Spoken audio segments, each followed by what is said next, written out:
and it looks like I'm in luck. This envelope contains precious information.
The information excludes the murder of the first woman, Miss Smith. Jack the Ripper can't be the author of that crime. On the other hand, there are enough similarities to suggest he may be the killer of Martha Tabram. I must go to the pet shop.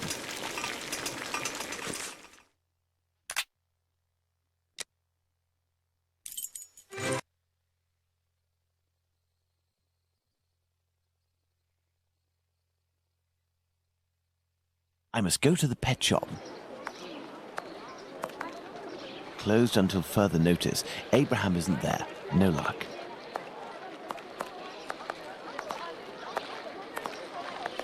Beep beep. Good evening. Oh, good evening, sir.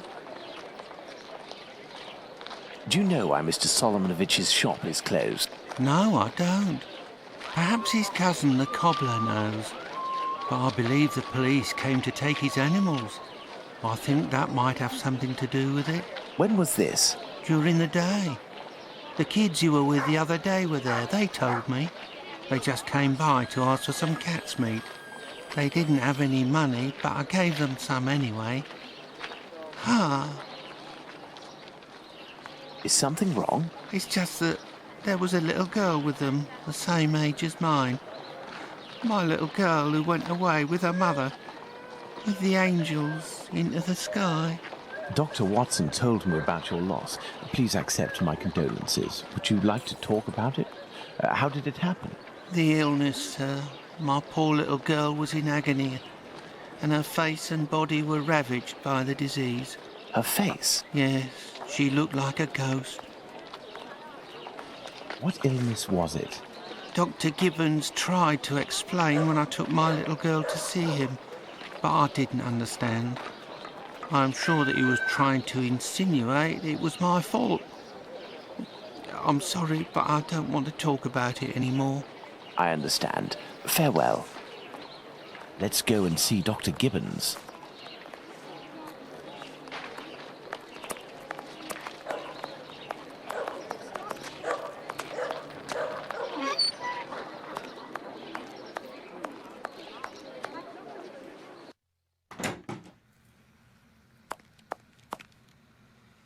Hello, Doctor. Do you remember me? I'm Sherlock Holmes, Dr. Watson's friend.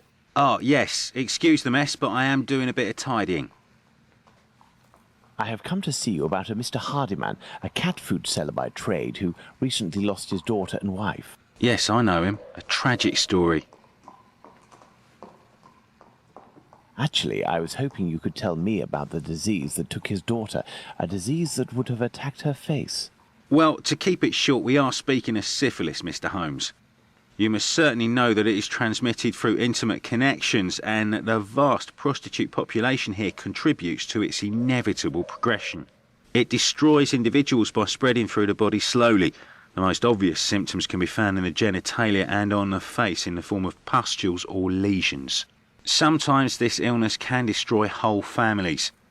The father catches it from a prostitute, he transmits it to his wife, who in her turn passes it to the kids which she bears or nurses.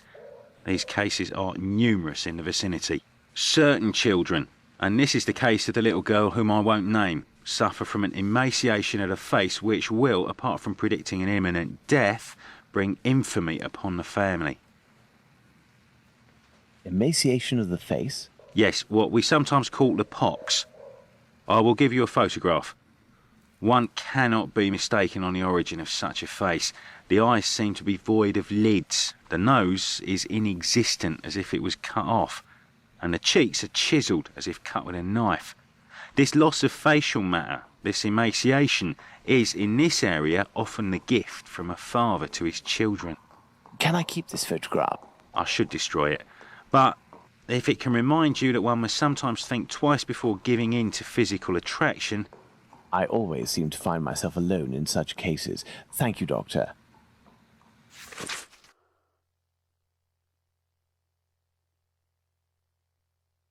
Let's go to the cobbler's.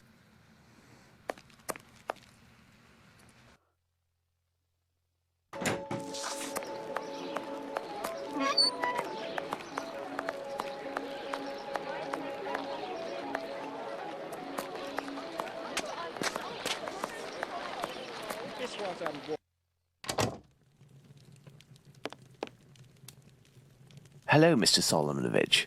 Ah, Mr. Holmes, how are things with you? I heard your cousin Abraham had a problem with his shop. What happened? Ah, if I didn't know you well, I would tell you that it's Jewish business that doesn't concern anyone but the Jews. But as you have a little bit to do with it, you have the right to know what is going on. Ah, would I have something to do with it? Someone had seen Abraham telling you something and making big gestures near the Imperial Club. A vicious rumor quickly spread, and it has caused him great injustice. A slanderous denunciation attracted the authorities' attention to my cousin's shop. Abraham must be in the process of answering their questions. I did, indeed, speak with your cousin the other night. I'm shocked at the consequences of this discussion. As I was saying, it's the story of the Jews. In the face of adversity, we are united, but amongst ourselves, it's like anywhere else. As soon as our people take a dislike to someone, for right or wrong, we can be without pity and quite cruel. This is all very worrying. Your cousin knows one, or rather two, of the men who were at the Imperial Club on the night of the Mitre Square murder. One of the two, a butcher in Aldgate named Joseph, is probably withholding information of the utmost importance. I must find this man. Perhaps you can help me. But there are dozens of Jewish butchers around Aldgate, half of which must be called Joseph. And you know, Mr. Holmes, we Jews prefer to remain in the background of this murderer business, this Jack the Ripper thing. All of London is pointing their fingers at us, saying, "It's a Jew who disemboweled these women." Our community is in great peril, you know. There was the business with Lipsky and Leather Apron. I will see what I can do, but I don't promise anything. I'd be extremely grateful to you. Very well. We may meet again, Mr. Solomonovich. You are most welcome, Mr. Holmes. I've paced up and down Whitechapel enough. I should return to Baker Street in order to reflect on the new facts that I have discovered.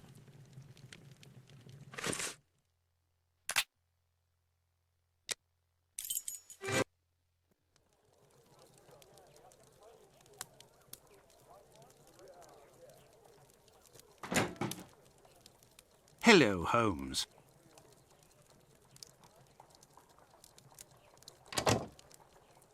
Good day, Watson. Listen, Holmes, I know I should have got here sooner to give you a report on my research, but this case has led me to neglect my patients and my wife more than I care to admit. I've been able to sort things out over the last few days, and now I am ready to pursue this investigation. You don't have to justify yourself, Watson. Whilst I do tolerate you as an observer, and despite your occasional help with more menial tasks, may I remind you that you are by no means an indispensable part of this case. Oh, you tolerate me as an observer, do you? Oh, you're too much, Holmes.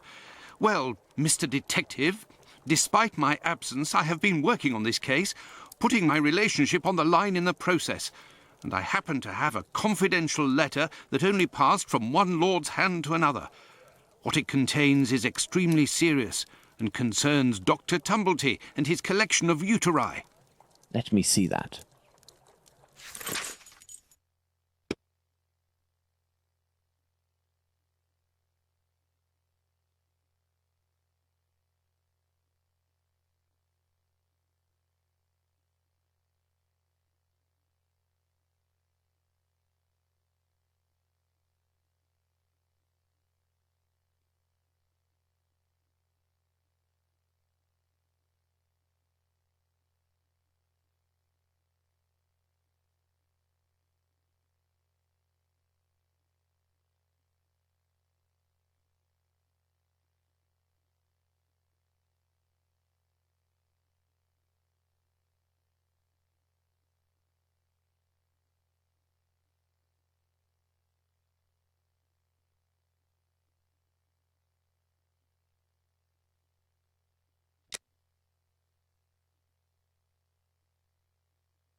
Excellent. This American could turn out to be of great use to use.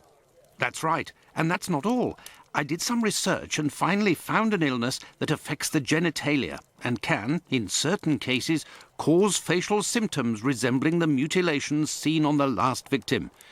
It is called, would you believe? Syphilis and the emaciation that can be seen in affected children. I have known that for days, Watson. Really? Listen, now you're already here, Watson, we may as well continue the investigation. Do you remember the map on which we established the area in which our killer lives? I think we should continue our study.